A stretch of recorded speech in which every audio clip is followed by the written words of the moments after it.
This whole quality of life with fighting games, like why don't fighting games get proper training modes and all this shit?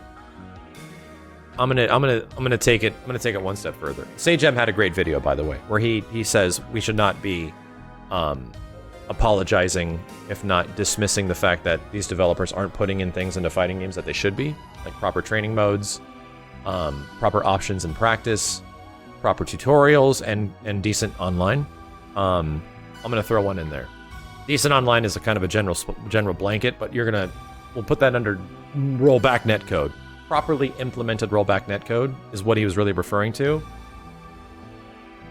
I'm gonna boil down to something that very few fighting games do that deserves a lot of attention, and that's the ability to keep fighting. Fighting games have this huge problem of when you play someone online, how much time do you spend actually fighting in like a ranked match, looking for the next person and then having that whole process complete itself?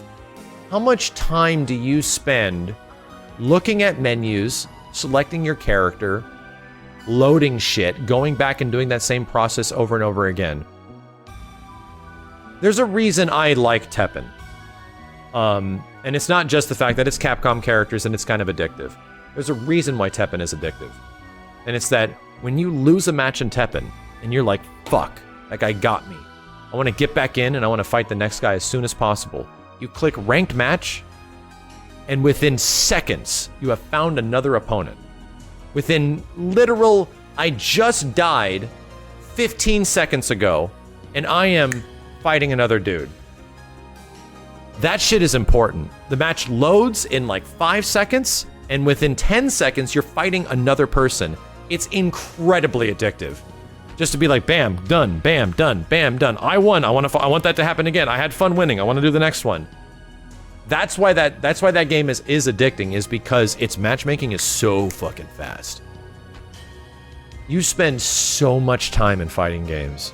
So much time in fighting games, even until 2019, looking at menus and not fighting. It's insane. I mean, it's kind of better now than it was 2011 to 2013-ish, where you didn't have sets, where it was like, one match ranked, piss off. Now it's like 2 out of 3, 3 out of 5. Okay, so at least you get a few matches with people. Tekken 7 is notorious for this, because Tekken 7 has a shit ton of loading. It always loads the character select screen. It always loads this, get ready for the next battle thing. It's a pain in the ass. Like, just let me fucking fight. Like, good God. And I think they know that. I would love to hope that that's something in the future. And the only reason that Tekken 7 has that shit, the only reason that Tekken 7 has to reload the versus screen every time, it doesn't need to, but you know why it does? Because Tekken 7 is a port of an arcade game. And when you're in the arcade, it has to do that shit. It has to reload the fight every time, because guess what?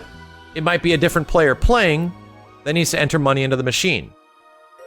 So the reason why Tekken 7's entire system wasn't redesigned for that shit is because it was based on an arcade game, and to literally redesign the functioning path of how a fight conducts itself is because it was an arcade game.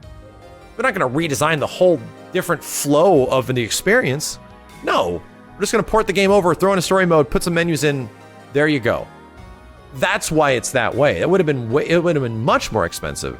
Because ultimately, Tekken is made on a budget. Like you'll start to notice that a lot of Bandai Namco games are essentially made on budgets. Pretty tight budgets. Why though? Because they didn't have the budget to redesign the whole thing. So you see fighting games trying to mitigate this though. Pick your team before you go online. Make your player card. Your player card has the team you want. You have, the character you play, and you jump right in, right? If we talk about the matchmaking flow in a game like Street Fighter V, which has arguably a game that started off really bad and they had to work their ass off to lower the loading time, to lower the amount of time it takes to get into a match, because in Street Fighter V it would take like 30 to 45 seconds if you were just focused on getting there as soon as possible. The reason they make you choose your characters ahead of time is that they're trying to cut back on that shit. They know that, oh god, players are spending way too much time looking at versus screens, looking at menus, waiting to find matches. that we need to get our players into the match as soon as possible, so you choose the character ahead of time, which is smart. That helps. The problem is that the overall flow of those games, the interface flow of how a match happens still takes way too long. Now, this has been fixed. Even games like Killer Instinct are guilty of this. Like, Killer Instinct is absolutely guilty. You finish a set in KI, what happens? Get booted back to the main menu, you gotta go back and you select your fucking characters, you load up the whole thing again and wait for it all to happen again. That shit sucks. I realized how amazing it was when I played a game like Pokken. And when Pokken was a busy, bustling, brand new, week-old fighting game, it had this option with its matchmaking. And this is what it is. Matchmaking is one of the most important things that can be fixed in fighting games. Not just like skill-based matchmaking, the speed of matchmaking.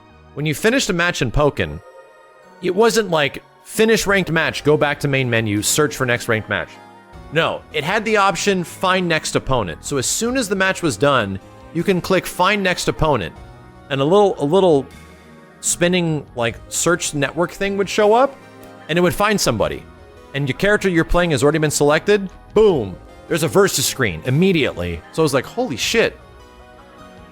I'm immediately playing someone? Bam! Find someone within 30 seconds. Within less than 30 seconds, within 20 seconds. The loading didn't take that long, and the matchmaking process seemed to find people pretty quick. So when I was playing Pokken, the majority of time, I was actually playing people. I was like, wow, this shit's impressive. This is actually really cool. Pokken did that, and I was like, I would not have nearly played as much Pokken, nearly played as much of that game, if it didn't do that. If I wasn't like, I was kind of addicted to it because I was playing the game and not looking at menus all the time. Here's what happened in a basic functional game of Pokken. When you played a match, you finished the match, right after this you would click search for next opponent, it would go to this. Within a few seconds a new challenger would appear. And then it would load up the fight. The loading took approximately 5 to 10 seconds. But the connection's already been made, so I didn't have to go back to the main menu, and bam, I'm playing. So, I think I skip over a little bit here, but within 4:13, and at 4:35 we're actually in the match. Within 20 seconds, the game has found another person, loaded the game up, and I'm playing somebody else. I personally think that if you can get yourself to fight another person within 30 seconds of you dying to your last match, fighting game players will be way more inclined to keep playing their game more and more. Because this is a huge fucking problem. So many games fuck this up, that it's insane that this is still a problem. There's one other game that did this when it had an active player base online, and it was, believe it or not, Marvel vs. Capcom Infinite. When you search for a ranked match in MVCI, and you finished your ranked set, like your 2 out of 3, and then as soon as the set was over, it would say find next opponent before loading into any screen. And from that screen, you could find your next opponent, and bam, it would find it, load it up, boom, you're playing already. It was essentially the same process as Pokken. I was like, fuck, dude, they fixed this problem. Like, you could find people. Unfortunately, there's not a ton of people to play, ranked matches within Marvel Infinite anymore. And you need a lot of people to make this process go quickly. But even games like NetherRealm games still have the same problem. The only thing that NRS games do is they stick you into a set. So you play 2 out of 3 games, and those happen fast, right? Once one game is done, you go to the next one.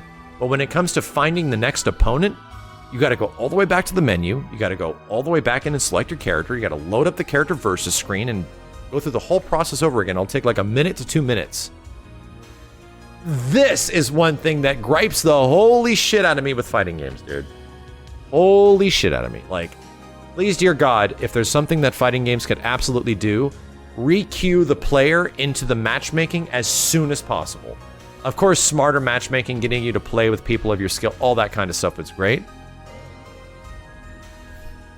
it'd be so much better if I didn't have to think about doing this process instead of just playing. I just want to play the game. The thing that helps fighting game players the most is experience. So if we can just get more experience and less waiting around for shit and looking at menus, if you have good netcode along with that, it would be a dramatic increase of how players play your game. I hope this shit changes almost more than anything. And yeah, that's true. Next gen could fix this because loading might not be as much of an issue in next gen. I hate looking at menus. I hate losing and looking at a menu. Fuck, dude, I hate that shit so much. I just want to play the bitch again. I want to play some other bitch again. Even if I lose, just let me play someone else again. Even if I win, I want to play someone else again. I want to win again. God.